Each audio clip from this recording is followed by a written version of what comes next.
Welcome guys और public school online classes. इस video में हम जंतुओं एवं पौधों में नियंत्रण एवं समन्वय चैप्टर के अंतर्गत हम अपने नेक्स्ट टॉपिक एक नए टॉपिक के बारे में यहाँ पर अध्ययन करेंगे, जिसका नाम है इंडोक्राइन ग्लैंड्स। पिछली वीडियोज़ में हमने नर्वस सिस्टम के ह्यूमन के नर्वस सिस्टम के बारे में पूरा पढ़ा, और क्योंकि जो हमारा नर्वस सिस्टम है और इंडोक्राइन जो ग्लैंड्स हैं, अंतःस्रावी जो ग्रंथियां हैं, दोनों मिलकर कंट्रोल और कोऑर्डिनेशन में पार्टिसिपेट करते हैं। इसलिए हम इस चैप्टर अर्थात control and coordination in animals and plants के अंतर्गत नर्वस सिस्टम के साथ साथ इंडोक्राइन ग्लैंड्स का भी अध्ययन करेंगे। तो यहाँ पर सबसे पहले हम जानते हैं कि इंडोक्राइन ग्लैंड्स क्या होती हैं, अंतःस्रावी ग्रंथियाँ कौन कौन सी किसे कहते हैं, हम कौन कौन सी होती हैं। तो हम कह सकते हैं कि ऐसी ग्रंथियाँ, ऐसी ग्लैंड्स जो डक्टलेस होती हैं, डक्ट मीन्स होता है नलिका, अर्थात ऐसी ग्रंथियाँ जिनमें डक्ट ना हो, नलिकाएं ना हो, उन ग्लैंड्स को हम इंडोक्राइन ग्लैंड्स बोलते हैं। और इस इंडोक्राइन ग्लैंड का सबसे स्पेशल कैरेक्टर है कि इनमें जो सिक्रीशन होता है, अर्थात इनके द्वारा जो भी स्रावण होता है, सिक्रीशन होता है, वो डायरेक्ट हमारे ब्लड में मिल जाता है। अर्थात ग्रंथि से निकलने के तुरंत बाद ये जो है जो रसायन निकलता है वो सीधे हमारे ब्लड में मिक्स हो जाता है, क्योंकि यहाँ पर जो ब्लड है वो सीधे ब्लड में मिक्स हो रहा है। जो सिक्रीशन है, रसायन है, वो सीधे ब्लड में मिक्स हो रहा है। यहाँ पर कोई नलिका नहीं है, अर्थात ये डक्टलेस है, इसलिए हम इनको इंडोक्राइन ग्लैंड्स बोलते हैं। और इन इंडोक्राइन ग्लैंड्स से जो भी रसायन निकलते हैं उनको हम हार्मोन्स बोलते हैं। एक और ये इसका स्पेशल कैरेक्टर कि ये जो इंडोक्राइन ग्लैंड्स हैं, अंतःस्रावी ग्रंथियां हैं, वो डक्टलेस होती हैं। और एक और इसका जो नेक्स्ट कैरेक्टर है, दे सिक्रीट ओनली हार्मोन्स। ऐसी ग्रंथियां सिर्फ और सिर्फ हार्मोन्स का स्रावण करती हैं। नेक्स्ट हमारा है इसका character third, these glands together form endocrine system. Endocrine मतलब अंतःस्रावी सिस्टम, मतलब तंत्र, अर्थात अंतःस्रावी तंत्र। तो ये ग्रंथियां जो है आपस में मिलकर एक सिस्टम, एक तंत्र का निर्माण करती हैं, जिसको हम इंडोक्राइन सिस्टम या अंतःस्रावी तंत्र बोलते हैं। और बहुत सारी ग्रंथियां हैं हमारे शरीर में, जैसे कि pituitary, thyroid gland, adrenal gland, gonads. Gonads में जो हम स्टडी करते हैं उसमें गोनड का मतलब होता है जनद, अर्थात ऐसे अंग जो जनन में मदद करते हैं, उनको हम जनद या गोनड्स बोलते हैं। तो गोनड्स पे हमारे टेस्टिस और ओवरी, वृषण और अंडाशय दोनों शामिल किए जाते हैं। तो इससे हमको ये जानकारी मिलती है कि जो गोनड्स होते हैं, अर्थात टेस्टिस और ओवरी दोनों को मिलाकर हम गोनड्स बोलते हैं। और ये गोनड्स भी कोई ना कोई हार्मोन्स निकालते होंगे, इसीलिए इनको हम इंडोक्राइन ग्लैंड्स के अंतर्गत रखते हैं।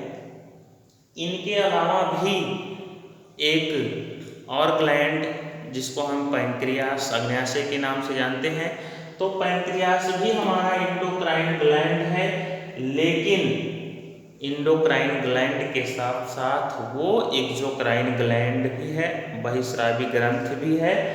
और इसीलिए हम पैंक्रियास को मिक्स ग्लैंड बोलते हैं, मिश्रित ग्रंथ बोलते हैं, क्योंकि वह अंतःस्रावी एवं बहिस्रावी दोनों प्रकार का कैरेक्टर प्रदर्शित करती है। तो यहाँ पर आपको जो याद रखने योग्य चीज़ें हैं इसका कैरेक्टर, सबसे पहला ये डक्टलेस होती हैं अर्थात नलिका विहीन ग्रंथियाँ होती हैं। दूसरा पॉइंट है कि ये जो ग्रंथियाँ होती हैं वो सिर्फ हार्मोन्स का सिक्रीशन करती हैं, they secrete only hormones. Next point, these glands together forms endocrine system. ये जो ग्रंथियां हैं आपस में कई ग्रंथियां मिलकर एक तंत्र का निर्माण करती हैं जिसको हम एंडोक्राइन सिस्टम या अंतःस्रावी तंत्र बोलते हैं। और इनके कुछ एग्जाम्पल जैसे कि pituitary gland, thyroid gland, adrenal gland, gonads और पैंक्रियास।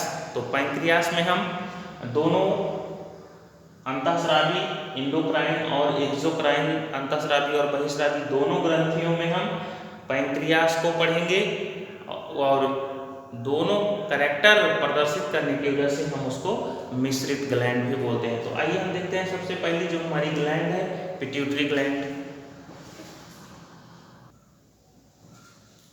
तो यहाँ पर जो हमारी पिट्यूटरी ग्लैंड है वो पीयूष ग्रंथि के नाम से भी हिंदी में जानी जाती है। जो हमारी पिट्यूटरी ग्लैंड है वो हमारे ब्रेन के हाइपोथैलेमस रीजन से कनेक्टेड होती है। नर्वस सिस्टम में आपने देखा था हाइपोथैलेमस रीजन पीछे के साइड होता है यहाँ बगल में, और उससे अटैच ये पिट्यूटरी ग्लैंड काफ़ी छोटी सी पिट्यूटरी ग्लैंड होती है। इसका साइज जो है लगभग एक मटर के दाने के आकार के बराबर होता है। इतनी छोटी सी ग्रंथि होने के बावजूद भी इसका जो रोल है, इसका योगदान है हमारे शरीर में बहुत ज़्यादा होता है। और ये जो ग्लैंड है हमारी कई सारी ग्लैंड को ये नियंत्रित करती है। ध्यान रखेंगे ये जो हमारी पिट्यूटरी या पीयूष ग्रंथ है। और एक चीज़ यहाँ पर आप ये जानिए कि आप ये कोशिश करिए कि जो जितने भी ऑर्गन्स आपको पढ़ाए जाते हैं, बताए जाते हैं, जितने हार्मोन्स होते हैं, जितनी ग्लैंड्स हैं, उनके नाम आप कोशिश करिए कि आप इंग्लिश में ही याद रखें। बाद में इससे आपको बहुत आसानी होगी। और यकीन मानिए आप इंग्लिश में अगर याद करते हैं तो आपको बहुत आसान लगने लगेगा। अभी हो सकता है थोड़ा प्रॉब्लम हो, लेकिन अगर आप इसको इंग्लिश में याद करते हैं तो आगे चलकर आपको बहुत ज़्यादा आसानी होगी नेक्स्ट क्लासेज में।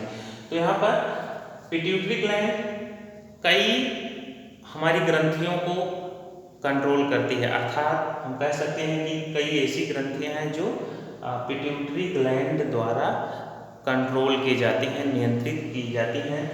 क्योंकि ये कई ग्रंथियों को कंट्रोल करती है इसीलिए हम इसको मास्टर ग्लैंड भी बोलते हैं।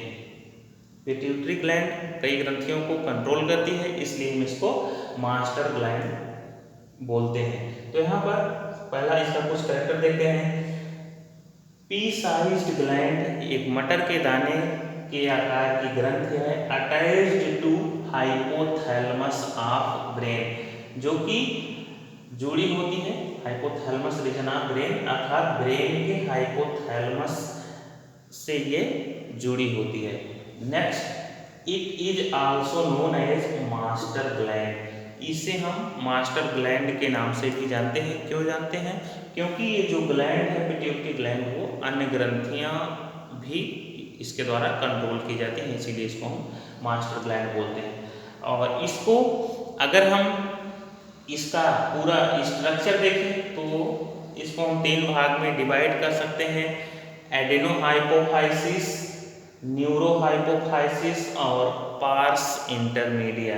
इसको एक और अन्य नाम से भी हम बोल सकते हैं। जो एडेनोहाइपोफाइसिस है इसको हम एंटीरियर पार्ट बोलते हैं एंटीरियर पार्ट है एंटीरियर रीजन। और जो न्यूरोहाइपोफाइसिस है उसको हम पोस्टीरियर पार्ट बोलते हैं या पोस्टीरियर रीजन बोल सकते हैं। और ये जो पार्स इंटरमीडिया है ये इंटरमीडिएट पार्ट है, बीच का भाग होता है। इंटरमीडिएट पार्ट, बीच का भाग है ये। तो जो पिट्यूटरी ग्लैंड है हमारी, उसको हम 3 भाग में डिवाइड कर सकते हैं, एडिनोहाइपोफाइसिस, न्यूरोहाइपोफाइसिस और पार्स इंटरमीडिया, या इसको हम एंटीरियर रीजन या एंटीरियर पार्ट बोल सकते हैं। दूसरा है पोस्टीरियर पार्ट या पोस्टीरियर रीजन बोल सकते हैं, और इन दोनों रीजन के बीच का जो भाग होता है उसको हम पार्स इंटरमीडिया या फिर इंटरमीडिएट पार्ट या इंटरमीडिएट रीजन बोल सकते हैं। तो ये जो ग्लैंड है वो काफ़ी छोटी होने के बावजूद भी कई हार्मोन्स का सिक्रीशन करती है, जैसे कि growth hormone, thyroid stimulating hormone, इसको शॉर्ट फॉर्म में आप TSH बोलते हैं, thyroid stimulating hormone, luteinizing hormone, LH short form में लिखा रहेगा, और प्रोलैक्टिन, ऑक्सीटोसिन, वैसोप्रेसिन, इसको ADH अर्थात एंटी डाइयूरेटिक हार्मोन बोलते हैं, और FSH फॉलिकुलर स्टिमुलेटिंग हार्मोन, और ACTH, ये जो हार्मोन्स हैं ये पिट्यूटरी ग्लैंड से सिक्रीट होते हैं। तो यहाँ पर जो पहला हार्मोन है ग्रोथ हार्मोन, जिसको हम वृद्धि हार्मोन के नाम से भी जानते हैं हिंदी में, ये जो हार्मोन है, अगर ये हार्मोन बचपन में कमी हो जाती है तो उसकी बच्चे की जो ग्रोथ है वो कम हो जाती है, अर्थात वो ड्वार्फिज्म, बौनापन का शिकार हो जाता है। और अगर इस हार्मोन ग्रोथ हार्मोन की अधिकता हो जाती है तो उस बच्चे का जो शरीर है वो काफ़ी ज़्यादा तेजी से विकसित होने लगता है, जिसको हम गिगेंटिज्म या फिर जड़ मानवता भी हिंदी में बोलते हैं।